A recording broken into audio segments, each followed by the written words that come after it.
네, 반갑습니다.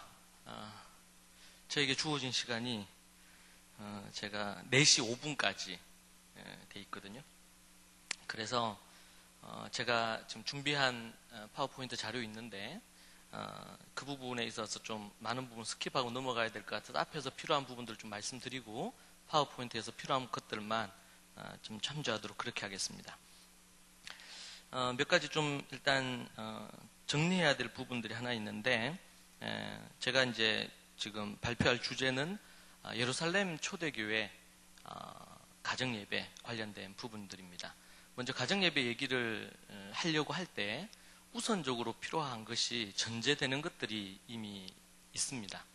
앞에서도 우리 몇몇 우리 강사분들이 얘기하시면서 필요한 부분들 얘기한 부분들이 있는데, 가정예배는 제가 연구해 본 부분에 의하면 이것은 어떻게 보면 꽃에 속합니다.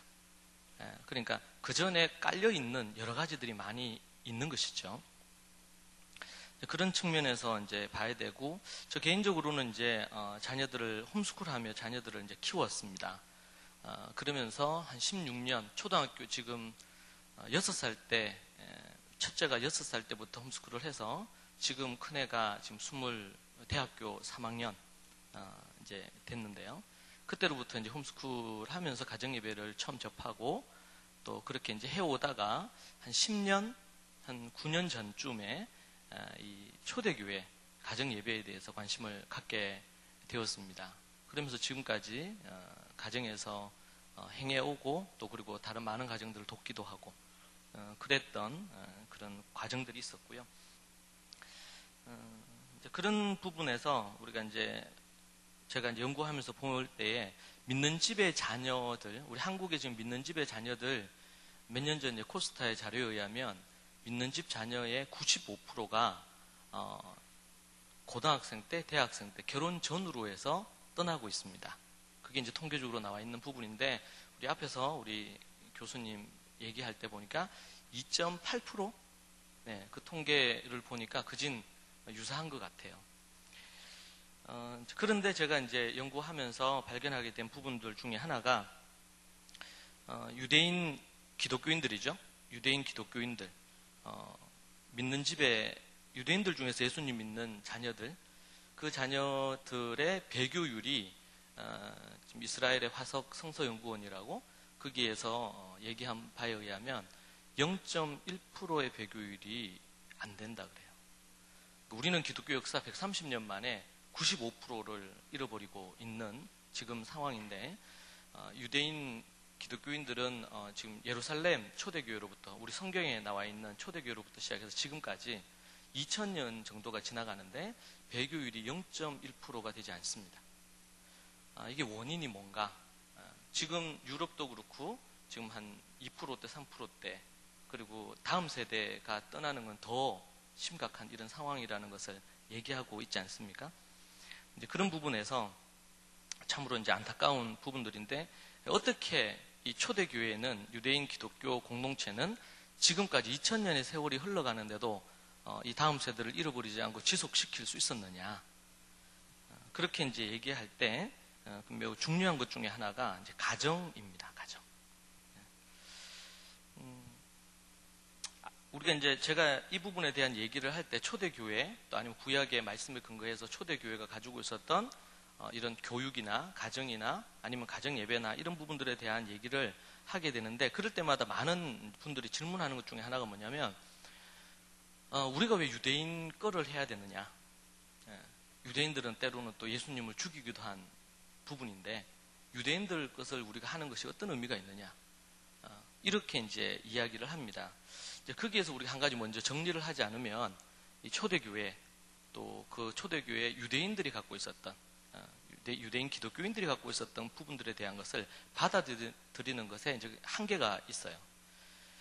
우리는 이제 역사를 보면 하나님께서 아담과 하와 이후에 믿음의 아벨이 있었는데 이 아벨을 대신해서 하나님이 셋을 주셨습니다. 그리고 이 셋으로부터 출발해서 이제 믿음의 이제 에녹도 있고 그리고 또 노아가 나오죠. 이렇게 믿음이 쭉 흘러왔습니다.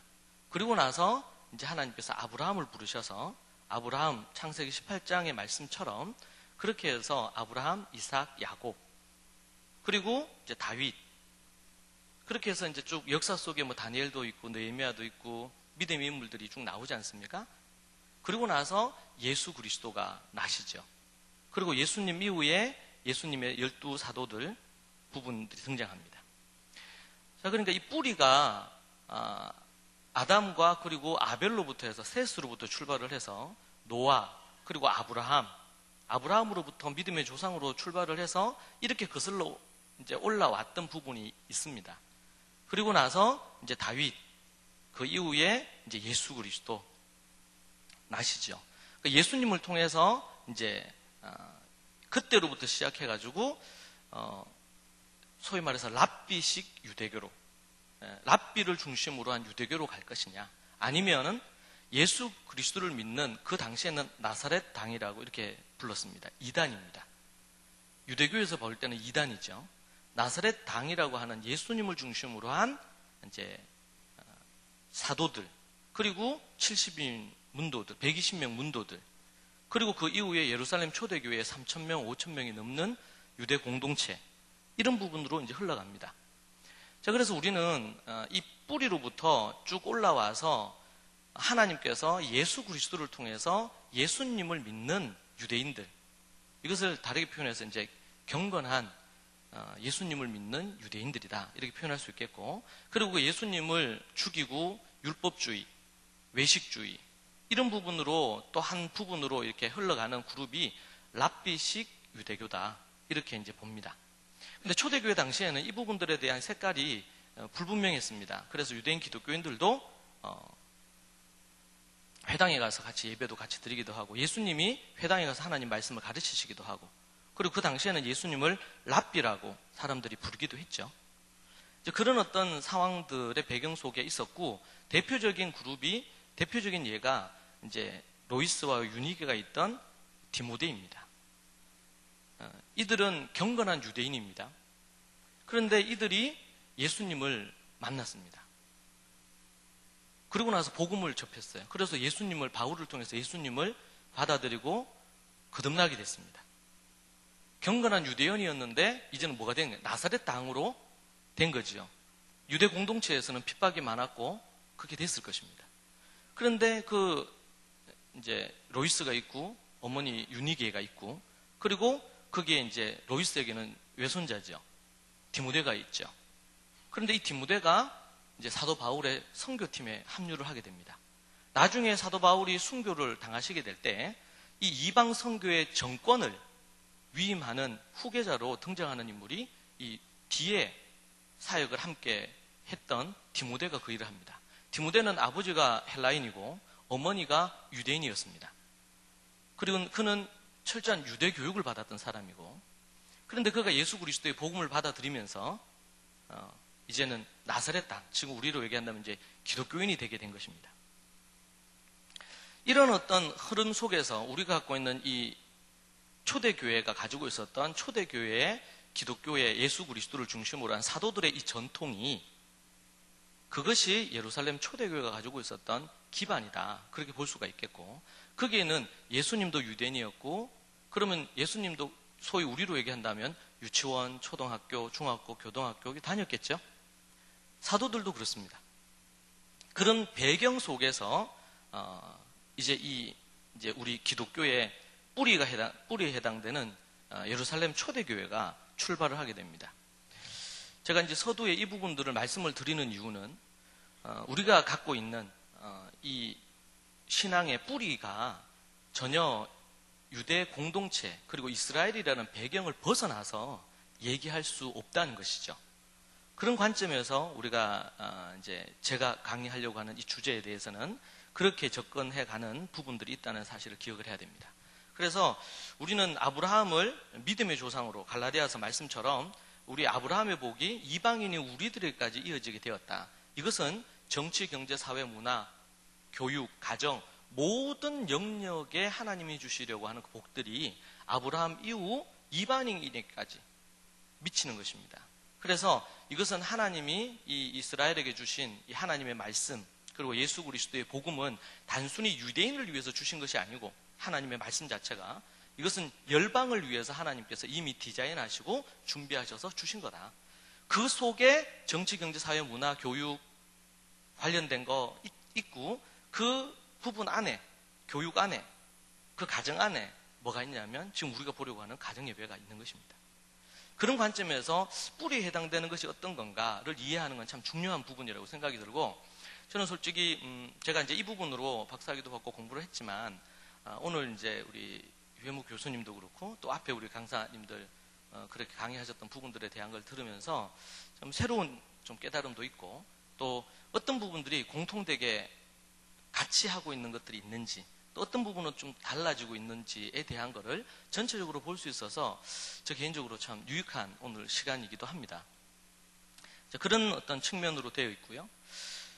그리고 앞에서 말씀드린 것처럼 어떻게 유대 기독 공동체는 0.1%도 자녀 세대를 잃어버리지 않았느냐 할 때 이제 몇 가지를 들 수가 있는데, 그 중에 하나는 뭐냐면 가정과 학교와 교회가 하나로 되어 있는 것이죠. 바로 앞에 강의하셨던 부분에 있어서도 그런 어떤 유사한 부분들이 또 있다는 것을 발견할 수 있는데요. 그들은 이 민수기의 말씀처럼, 그리고 지금 현대 미국의 이민 역사를 봐도 그들이 가장 먼저 가면, 어느 기독 공동체든 아니면 유대 공동체가 가장 먼저 가면 첫 번째로 하는 것이 뭐냐면 교회를 세우는 것입니다. 그들이 살려고 하는 그 동네에 교회를 먼저 중간에 세우고, 그리고 나서 그 옆에다가 학교를 세우고, 그리고 나서 그 주변에다가 집을, 각자의 집을 짓습니다. 그래서 민수기에도 보면 그들이 광야를 지날 때 성막이 있고, 성막 주변에 그 레위인들과 그들이 있고, 그리고 나서 각 지파별로 텐트를 이렇게 쳐서 구성을 하지 않습니까? 지금 유대 공동체에도 보면 그런 특성을 갖고 있어요. 실제로. 그러니까 먼저 교회를 짓고, 또 가난한 동네는 교회 안에 학교를 두고, 아니면 좀 여유가 되면 그 옆에다가 학교를 짓고, 그리고 각자 자신의 집을 지어서 이제 하는 것이죠. 그런 부분에서 이제 가정이 이제 중심이 되고, 가정을 돕는 학교가 옆에 같이 있고, 그리고 나서 이 가정과 학교가 교회의 전체적인 지도를 받는 이런 큰 그림이 그려지는 것입니다. 자, 그런 부분들을 우리가 볼 수가 있고요. 네. 자, 그래서 먼저 어떤 부분이든 우리 앞에서 우리 이윤성 목사님 얘기해 주셨는데, 이제 뭐 두 부분이 차이가 있는 부분이 있긴 하지만, 이 초대교회 가정 예배는 가정 예배, 우리가 보는 입장에서는 아주 시간도 긴 것 같고, 또 여러 가지 순서도 많이 있는 것 같고, 이런 부분들 때문에 좀 1차적으로 좀 부담을 느낄 수가 있어요. 그런데 실제로 이것이 이제 생활화돼서 일반화되어 있는 경우에는, 또 저도 이제 한 10년 가까이 이렇게 이제 해오다 보니까 그런 부분들이 아이들도 그렇고 그렇게 부담되거나 어려운 부분들은 아니었습니다. 근데 그렇게 어렵지 않게 만들었던 가장 큰 이유 중에 하나는 뭐냐면, 그것은 바로 하나의 그러한 것을 갖게 만드는 철학과 사상에 대한 부분이 깊이 깔려 있기 때문에 그렇습니다. 그래서 제가 이제 그 부분에 있어서 오늘 제가 이제 그 제 자료를 보면 1장에서 절기에 대한 얘기를 하고, 절기와 더불어 안식일, 주일 성수에 대한 얘기를 합니다. 그리고 2장에서는 가정의 중요성에 대한 얘기를 해요. 그리고 이제 3장에서 이제 가정 예배 어떻게 진행이 되었는지 그렇게 얘기를 합니다.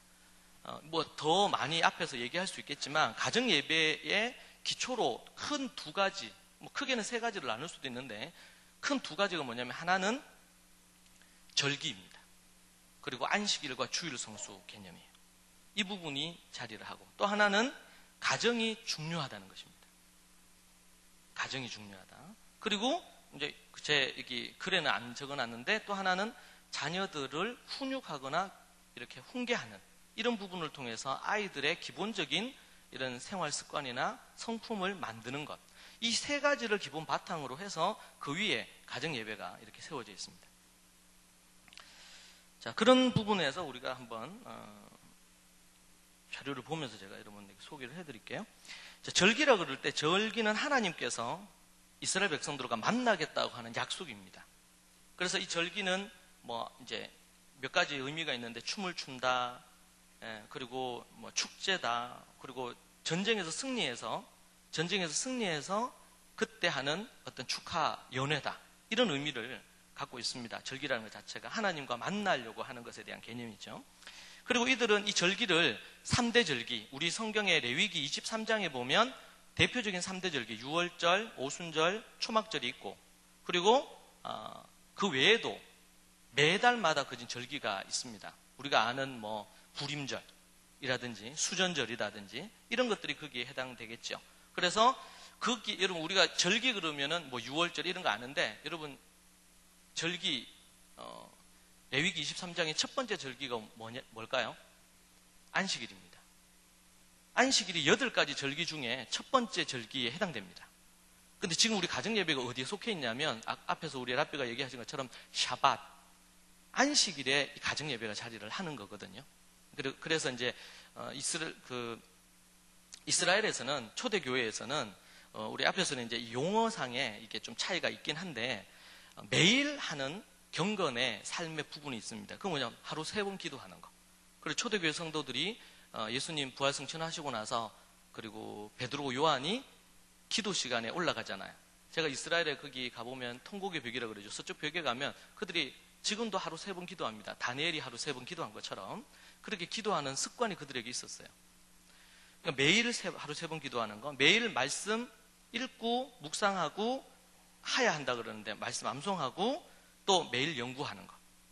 그리고 학교 수업 시간에, 유치원부터 시작해서 초중 고등학교에 학교 수업 시간에 짧게는 2시간, 길게는 4시간 가까이 성경 수업이 있습니다.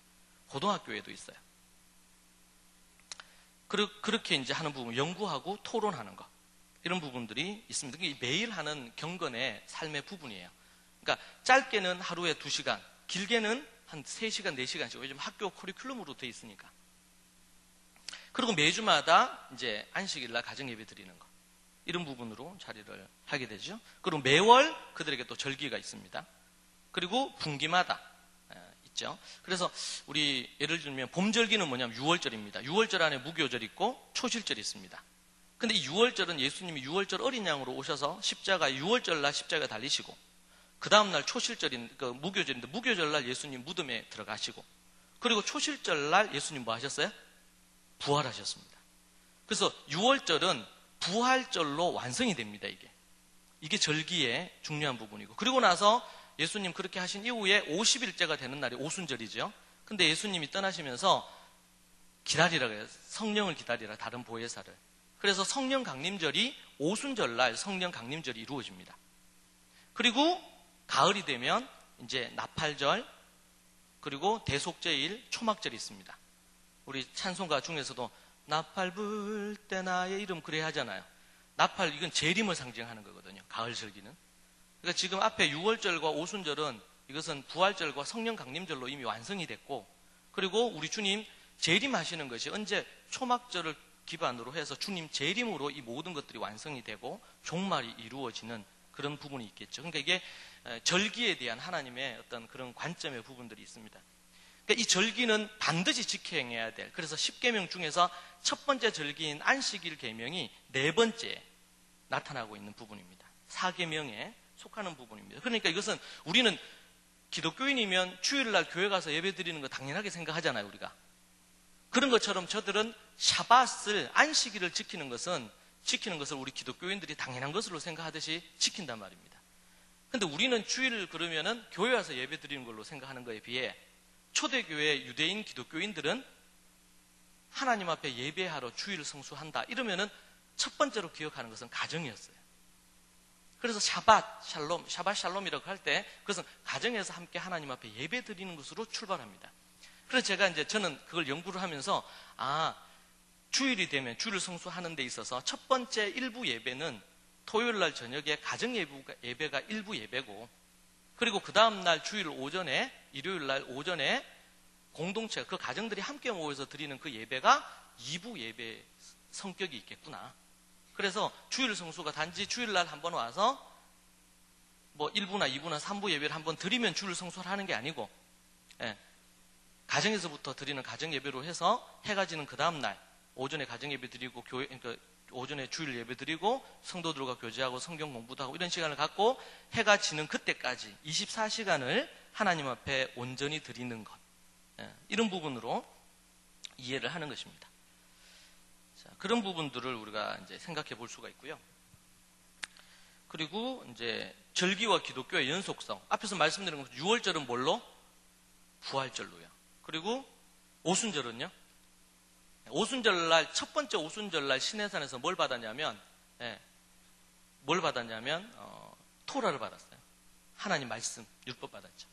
그런데 이제 신약에서는 성령님을 받았어요.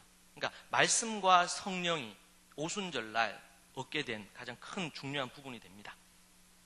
자, 그런 부분에서 절기와 기독교와 연관성에 대한 부분들. 그래, 안식일은 그럼 어떻게 됐을까요?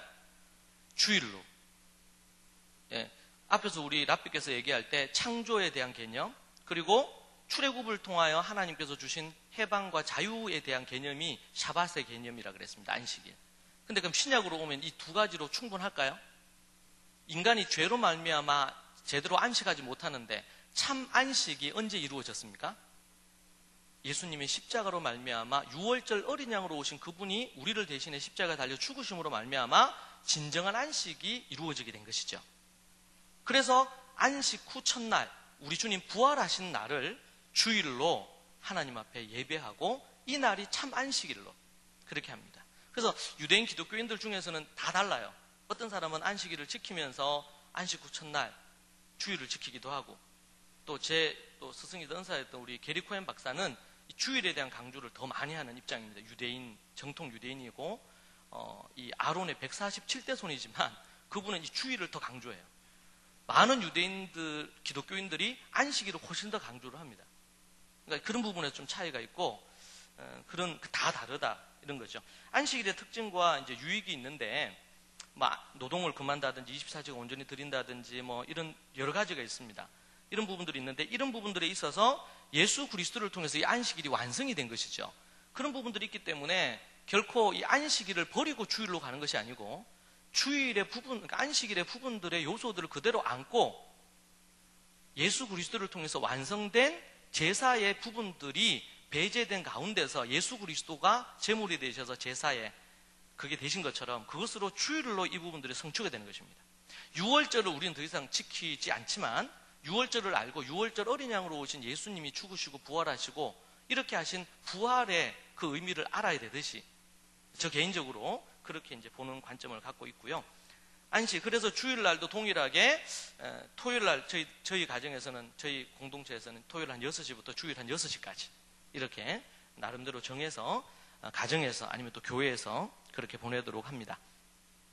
가정예배는 정해진 절차에 따라서 진행을 하고, 또 그 이후에 가정예배를 드리고 나서 그 이후에 가족의 밤으로, 가족의 날로 또 좀 더 늦게까지 서로 대화도 하고 그런 시간을 갖고요. 토요일날 저녁에 그 부분들을 합니다. 그리고 아버지가 어머니가 준비를 하고, 그리고 또 토요일날 가정예배 드리면서 주일날 드릴 주일 예배에 관련된 필요한 것들, 그런 것들을 준비를 합니다. 그러니까 주일날 이제 가족들끼리 이제 이런 이벤트나 재밌는 시간을 가질 수 있지만, 되도록이면 이런 밖에 어디 나가서 오락을 많이 즐긴다든지 이런 시간들은 되도록이면 자제하는 부분이고요. 그래서 첫 번째가 이 가정예배가 서 있는 토대가 절기, 그리고 안식일이 완성된 주일에 그냥 해도 되고 안 해도 되는 게 아니고 반드시 해야 되는 한 부분으로 이 초대교회, 이스라엘 초대교회가 가지고 있었다는 것입니다. 두 번째는 가정의 중요성이에요. 이건 앞에서 우리 많은 강사님들이 동일한 본문으로 얘기를 많이 하셨기 때문에 특별히 더 제가 얘기를 더 안 드려도 될 것 같습니다. 신구약 성경에서 이제 가정에 대한 부분들인데, 한 부분만 보면 디모데후서 1장 5절에 보니까 이는 네 속에, 바울이 디모데에게 이는 네 속에 거짓 없는 믿음이 있음을 생각합니다. 이 믿음은 먼저 내 외조모 로이스와 내 어머니 유니게 속에 있더니 내 속에도 있는 줄을 확신하노라. 이 디모데후서 4장으로 가면, 3장으로 가면 네가 어릴 때부터 성경을 알았나니 그렇게 말씀하죠. 이것은 예수님을 알기 전, 바울을 만나기 전에 그들이 이미 하나님의 말씀을 가지고 있었습니다. 그것이 예수님의 복음을, 예수님의 십자가와 부활을 믿음으로 말미암아 그것이 이어지는 형태로 나타나는 것이죠.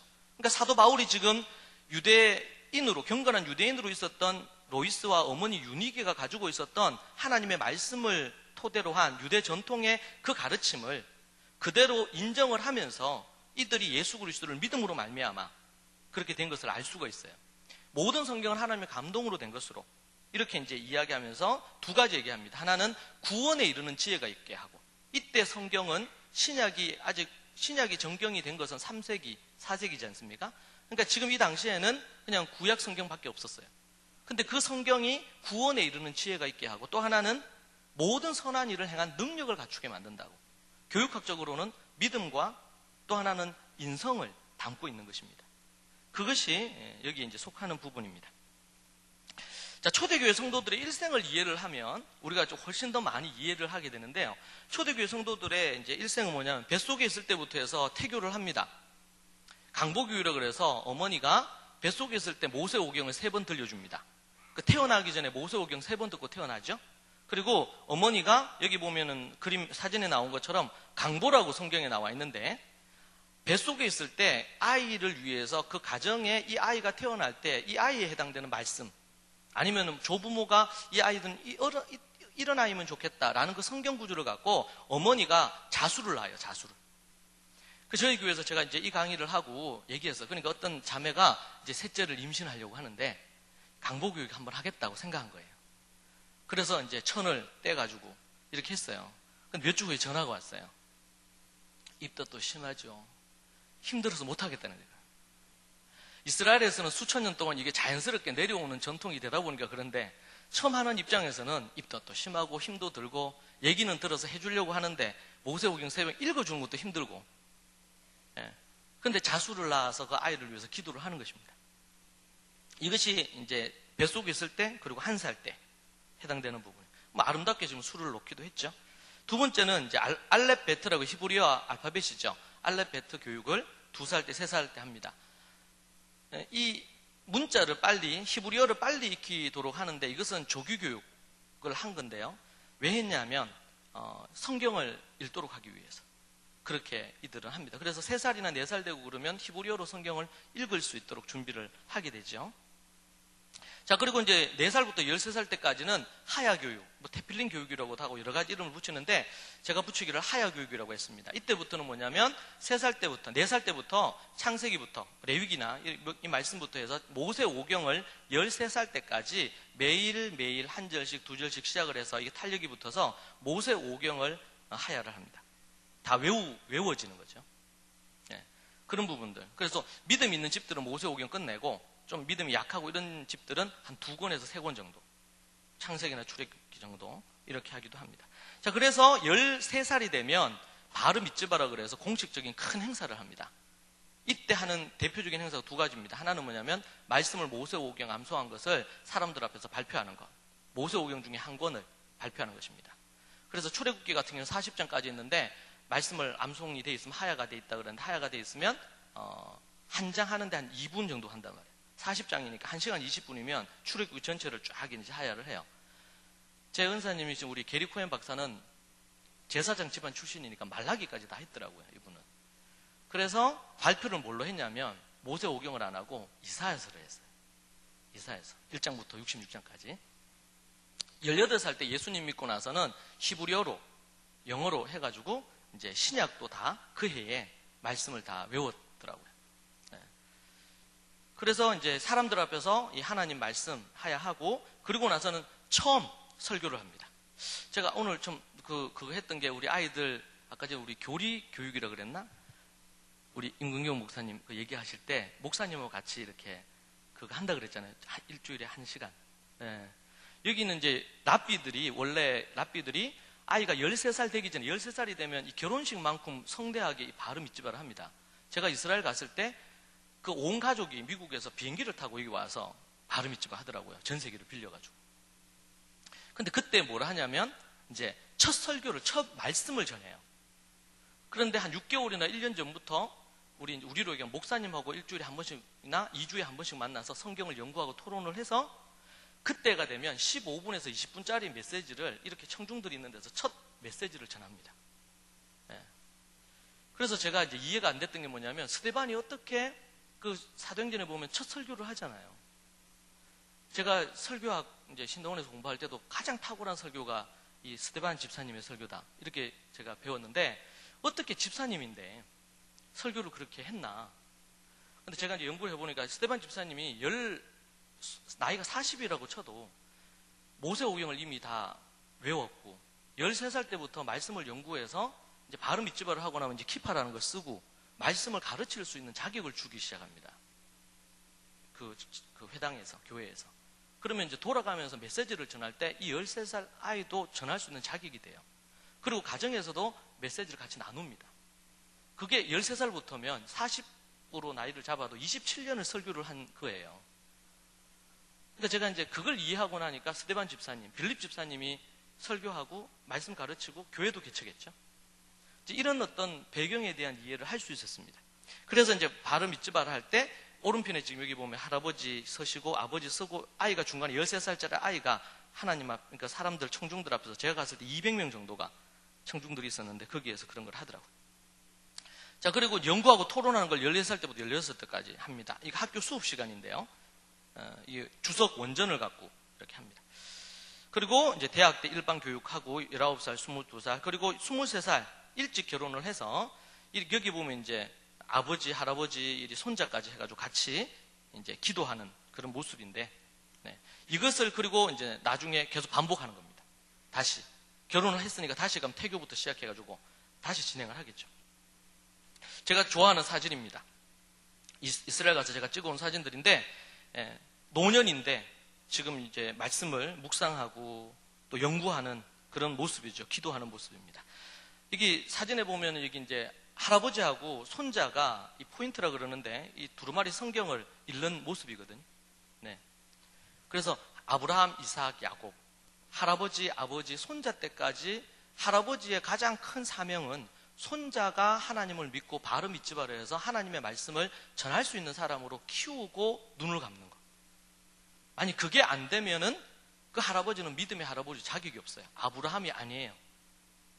단지 그냥 교회를 나오는 정도가 아니고 그런 부분이 필요하다. 가정의 중요성이죠. 제가 그걸 갖고 지난 한 10년 가까이를 이 사역을 계속 해왔습니다. 홈스쿨까지 하면 한 16년 정도 된 것 같고요. 그렇게 해서 하다 보니까 저희 가정에서 제 아이들도 이제 잠언하고 창세기하고 성경 여러 권을 이제 암송도 하고 지금 이제 제가 말씀을 어떻게 하면 원어로 해서 성경을 볼 수 있는지 가르치는 캠프에 왔다가 얘가 지금 초등학교 4학년이거든요. 남자애가. 얘가 이제 집에서 말씀을 이제 연구를 하는 부분이고 제 캠프에서 초등학교 4학년부터 돌아가면서 연구 일주일 동안 아니면 10박 10일을 연구하고 나서 말씀을 전할 수 있도록 훈련을 시키는데 아이들이 잘해요. 의외로. 그리고 밑에는 제 아내하고 막내딸인데 말씀 같이 연구하는 그런 부분입니다. 자, 그 외에 이제 성경 구절이 많이 있는데 제 자료를 여러분 참조해 주시면 좋을 것 같고 3세기 이후에 가정을 잃어버렸습니다. 가정 예배도 그렇고. 네. 그리고 이 유대 공동체가 지속될 수 있었던 가장 큰 거는 뭐냐면 이제 가정에서 교육하는 것으로 가능했다라는 부분입니다. 앞에서 제가 이거는 말씀드렸고요. 말씀과 관련된 부분에 있어서 7가지를 합니다. 우리 아버지들이 이런 질문합니다. 자기는 목사도 아니고 신학 공부도 안 했는데 어떻게 가정예배 때 말씀을 어떻게 가르치냐. 목사님이나 하지. 이런 얘기를 하거든요. 어떻게 보면 그렇게 부담을 가질 수 있죠. 근데 앞에서 말씀드린 것처럼 초대교회 성도들은 강보교육부터 시작해서 그렇게 다 잘한 사람들이에요. 그러니까 가정에서 가정예배를 인도하면서 말씀을 아이들하고 토론하는 것이 어렵지 않았겠죠. 이게 자연스럽게 된 거니까. 그리고 학교에서도 최소한 하루에 2시간 이상씩 선생님하고 같이 하나님 말씀을 연구하고 토론하는 걸 했단 말입니다.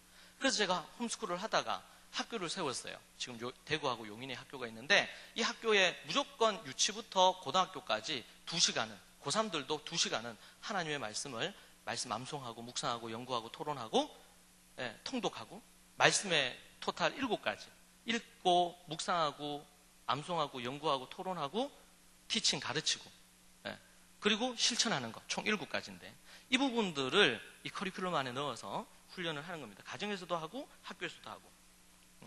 그러니까 이제 제가 처음에는 우리 아버지들에게 아이들에게 뭔가 아버지들은 안 해도 된다.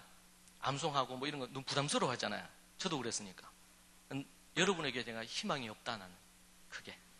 근데 우리 자식한테는 하자. 우리 자식한테. 그래서 암송 하나님 말씀 암송 점검해 주라 그랬어요. 근데 점검을 이렇게 하다 보면 애들이 한 번만에 안 되기도 하잖아요. 근데 자기가 이제 듣다가 아버지가 돼요. 근데 애들이 어렸을 때는 아버지한테 딴 얘기 안 해요. 아버지 검사해 주세요. 근데 애들이 좀 크고 이제 초등 고학년이 되면서 가만히 보니까 아버지가 안 하는 것 같잖아요.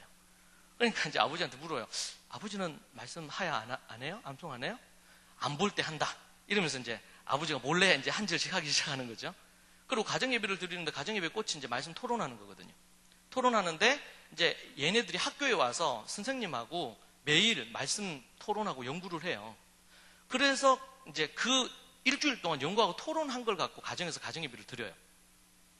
저는 이제 그걸 갖고 주일날 설교를 하기도 하는데 이제 그렇게 이제 하다 보니까 아이들이 어렸을 때는 교회를 다닌 아버지들은 그냥 자기가 이제 들었던 풍월로 설교 들은 걸로 그냥 가르칠 수 있는데 얘네들이 매일 2시간씩 성경을 연구하고 공부를 하다 보니까 어느 날 아버지가 저한테 연락이 왔어요. 아버지, 그 목사님, 애가 이제 초등 5학년, 6학년 됐는데 자기가 좀 밀린대요. 네, 어떤 자기가 얘기했는데 아버지가 뭐 어떤 한마디를 했는데 아버지 그런 건 좀 아닌 것 같다는 거예요. 그래가지고 추천하실 만한 자료나 성경 주석이나 이런 걸 좀 추천해 주시면 좋겠다. 그러면서 아버지들이 성경을 제가 기대를 안 한다 그랬는데 아버지들이 성경을 연구하기 시작을 하게 됐어요. 그러니까 저도 그렇지만 나 자신을 위해서는 안 할지는 몰라도 자식을 위해서는 하게 되는 부분들이 있는 것 같아요. 자, 그렇게 이루어지는 부분입니다. 네. 그러니까 이제 초대교회가 3,000명, 5,000명 이렇게 됐는데 관리하는 게 어렵지 않았던 이유는 그들이 모두 다 이런 교육으로 우리로 얘기한다면 지금 신학교를 다닌 사역자들만큼이나 준비가 이미 돼 있거나 그렇게 돼 있었고 그리고 스데반 순교 사건 이후로 다 흩어졌지만 흩어진 이후에 그들이 가는 곳곳마다 2-3가정, 많게는 10가정 이렇게 해서 교회를 개척을 한 겁니다. 교회 개척이 어렵지 않았죠. 왜냐하면 스데반 같은 인물들이 많았으니까요. 그리고 그들은 여전히 계속 교회를 짓고 옆에 학교를 짓고 가정에서 이 작업을 계속 한 거예요. 가정과 학교와 교회는 결코 떨어질 수 없습니다. 제가 이스라엘 갔을 때 이게 다윗과 골리앗이 싸웠던 그 골짜기 위에서 본 거거든요. 여기 있는데 거기 같이 올라가는데 이 아버지가 애들 데리고 올라가는 거예요. 딸만 셋입니다. 여기 저도 딸이 셋이거든요. 근데 이게 올라가서 저희들은 이제 그 가서 이제 여기가 다윗과 골리앗이 싸웠던 곳이다. 지금은 이제 고속도로도 나 있고 막 이래 돼 있어요. 그런데 올라가서 아버지가 뭐 하냐고 저는 유심히 봤죠. 이 공휴일입니다. 초막절입니다. 이때 아이들 데리고 와서 이 본문에 해당되는 말씀을 펼쳐서 아버지가 지금 어린 아이들 데리고 와서 설명을 하는 거예요. 한 10분, 15분을. 막내는 옆에서 놀고 있죠. 이 초막절 때 저들이 아이들 데리고 가서 이게 하나의 삶이 되어 있는 모습을 볼 수 있었습니다. 되게 인상 깊게 제가 봤고요. 가정예배는 앞에서도 우리 랍비께서 얘기하셨는데 제가 이제 랍비께서 얘기하신 부분이 있기 때문에 제가 좀 추가를 하고 싶은 거는 기독교적으로 어떻게 이해할 거냐 이 부분에 대해서만 잠시 여러분에게 좀 추가할까 싶습니다. 사전 준비합니다. 예비일이라 그래서 하루 전날 24시간을 준비합니다. 그리고 가정예배 순서 총 13가지 정도가 됩니다.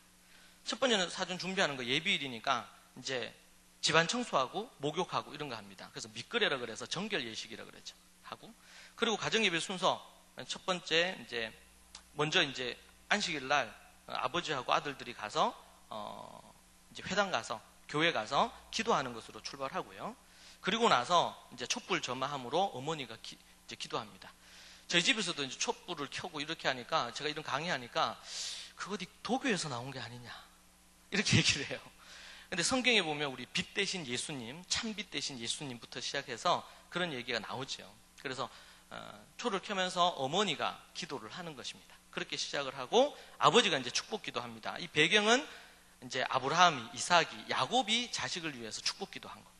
그것이 여기에 배경이 되는 부분이고요. 예, 가정의 제사장으로서 민수기 6장의 말씀처럼 축복 기도하는 거. 그래서 아버지가 축복 기도하는 겁니다. 여기 보면 이제 오른편에 있는 부분들은 유대 제가 방문했던 가정에서 하는 거고 왼편에서 제가 이제 저희 교회 식구들이 이제 그렇게 자녀들에게 안수해서 기도하는 거. 그리고 세 번째는 함께 이제 찬양 부르고요. 네 번째는 아내에게 축복해 줍니다. 초기 한 1년은 이 축복해 줄 때마다 울더라고요, 제 아내가. 예, 저도 축복해 주고 제 딸들이 축복해 주고 그러고 나서는 당신은 여성 중에 가장 아름답고 위대하고 지혜로운 여성이다. 이러면서 제가 이제 멘트를 하고 허그를 해줘요. 그리고 딸들이 또 안아주고, 그리고 이제 애찬합니다. 포도주. 제가 이스라엘에서 사온 이 포도주 세트인데 이걸 갖고 이제 합니다.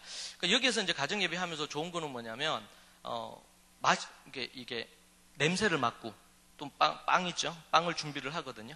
그렇게 해서 그걸 하고, 또 이걸 부으면 포도 주스를 사용하는데 포도 주스가 밑으로 쫙 내려가요. 그렇게 하는 걸 통해서 애들이 어렸을 때 이것만 기다려요. 와, 예쁘다. 막 이러면서 그것도 먹고 마시고 얘기하고 이렇게 하니까요. 그런 부분들이 있고요. 그리고 이제 정결 예식을 해서 이제 일주일 동안 혹시 가족들끼리 아니면 또 지은 죄가 있으면 회개하는 시간 갖습니다. 7번째는 애찬 2번째인데 빵을 합니다. 빵은 2개 준비합니다.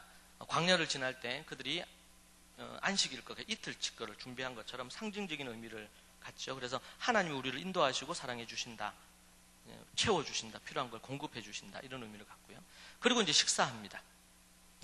그리고 대화하면서 식사하고 얘기하고, 그래서 이날은 잔치예요. 앞에서 얘기한 것처럼 안식일이 명절이니까 잔치 음식을 준비하듯이 이렇게 하는데, 평소에 아이들이 못 먹는 음식, 맛있는 음식 이런 거 이제 준비를 합니다.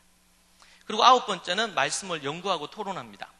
자, 그런데 이제 이 부분이 말씀을 이제 설교하는 이런 메시지보다는 뭐 아버지가 어떤 걸 가르칠 수도 있지만 연구하고 토론을 합니다. 근데 이거는 매일 그들이 읽어야 될 말씀 분량이 있어요. 그리고 일주일 동안 연구해야 될 본문이 있습니다. 그것을 일주일 동안 가정에서, 학교에서, 아니면은 교회에서 하고 나서 가정 예배에서 그걸 갖고 함께 나누는 거예요. 저희 교회에서는 제가 주일날 매달마다 묵상집이 나가고 또 말씀을 토론해 가정 예배 매뉴얼이 나가는데 거기에 말씀 질문지가 나가거든요. 그래서 제가 그 내용을 갖고 설교를 합니다. 그럼 아버지들이 그걸 듣고 어머니들이 듣고 그걸 갖고 또 가정 예배에서 참조를 해서 아이들하고 함께 하고요. 가정 예배가 꽃입니다. 네, 그래서 지금 이제 이렇게 아버지 질문하면 그렇게도 하고, 때로는 어떨 때는 아버지가 이런 부분들에 대해서 이렇게 또 가르치기도 하고요. 그렇게 해서 교재가 이렇게 나와 있습니다. 저쪽 편에는 일본 가정에 제가 일본 교회를 제가 돕고 있는데 거기서 동일하게 가정 예배 이렇게 진행하라는데, 이 원리 자체가 초대교회에서 나온 기본 원리가 있다 보니까 교회마다, 나라마다 조금씩 다르긴 하지만 적용하거나 실천하는 데는 큰 어려움은 없었습니다. 그런 것들을 볼 수 있고, 그리고 후식, 맛있는 이제 간식 준비해서 이거 끝나고 나면 같이 늦게까지 간식 먹으면서 얘기합니다. 그리고 찬송 부르고 또 이제 나누는, 째데까 하죠. 나누는 헌금을 이제 평소에도 하는데 이때 이제 좀 모아서 정리를 하고요. 그리고 기도합니다. 서로 기도 제목 나누고 기도하기도 하고, 또 교회나 성도들을 위해서, 나라나 또 선교를 위해서 기도하기도 합니다. 자, 이렇게 해서 가정 예배 전체 시간이 진행이 되고, 이제 그렇게 하면서 아이들이, 제가 어렸을 때 유치나 초등 저학년 때는 말씀을 토론하는 시간 외에 식사하는 시간 빼고 나면 한 20분, 30분 정도 걸리는 것 같아요. 그리고 말씀 시간은 어리면 뭐 짧게 10분, 20분밖에 안 되니까 시간을 다 하면 식사 시간 하는 시간 빼고 나면 한 40분, 50분 사이가 되고, 근데 이제 아이들이 이제 중학생, 고등학생, 대학생이 되니까 아주 심도 깊은 토론이 이루어지다 보니까 어떨 때는 1시간, 토론만 1시간, 때로는 2시간 이렇게 할 때도 있어요. 그래서 짧게는 한 4, 50분, 길게는 이제 한 3시간도 하고 4시간도 하고, 그러면서 일주일 동안 있었던 재미난 이야기, 이런 이야기들을 막 이렇게 우스갯소리도 나누고 얘기도 하고 이렇게 가족끼리 대화하는 시간을 갖습니다. 유익한 부분들이 뭐 이제 십자가나 부활에 대해서 계속 인식하고요. 그리고 주일을 준비할 수 있게 되고, 또 아버지가 안수기도 하고 이렇게 하면서 아버지의 축복권이나 권위가 서고, 어머니가 음식을 준비하고 이렇게 하면서 어머니가 섬기는 그런 모습을 통해서 어머니의 어떤 역할, 모습 이런 것도 같이 맞물리게 되고요. 그리고 말씀 토론하는 걸 통해서, 이게 가정예배 꽃인데 함께 이렇게 하면서 아이들의 생각과 여러 가지들을 좀 알 수 있는, 어떻게 도움을 줄 수 있을지 이런 것들도 볼 수가 있습니다.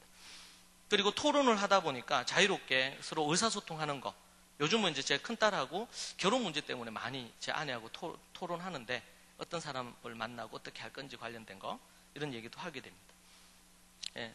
그리고 가족 유대관계 만들어내고 오감을 자극하는, 눈으로 보고 뭐 먹고 마시고 이런 것들이 함께 같이 맞물려 있으니까요.